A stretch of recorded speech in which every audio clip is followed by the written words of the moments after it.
మొన్నట్ల ఉత్తరప్రదేశ్ రాష్ట్రం బిజ్నోర్లా ఒక కుక్క హనుమాన్ విగ్రహం చుట్టూ గిర్ర తిరిగిందని చెప్పి చాలా మంది దానికి పూజలు చేశారు కదా. సేమ్ అట్లనే గిడో కాడ ఓ చెట్టుకు పూజలు చేస్తున్నారు.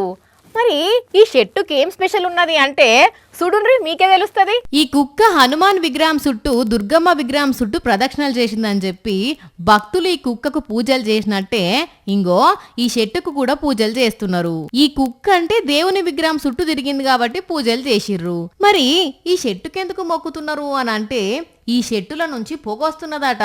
చూస్తుంటేనే అవపడతలేదా, లోపట మండుతున్నది. ఇక దీన్ని చూసి ఇదేదో మహిమనే అనుకుంటున్నారట. మరి లోపట ఎట్లా మండుతున్నదంటే ఏమో మరి ఎవరన్నా నిప్పేసిర్రో ఎట్లా అంటుకున్నదో ఏమైందో తెలియదు గాని ఈడున్న భక్తులైతే దీన్ని మహిమగల్ల చెట్టు అని మొక్కుతున్నారు. ఇది కూడా ఉత్తరప్రదేశ్ రాష్ట్రంలోనే. మరి పబ్లిక్ లోపల మండి చెట్టు ఇరుగుతుంది. ఎందుకైతే అందుకాయే ఫారెస్ట్ ఆఫీసర్లకు ఫైర్ సిబ్బందికి ఫోన్ చేస్తే బెటరు.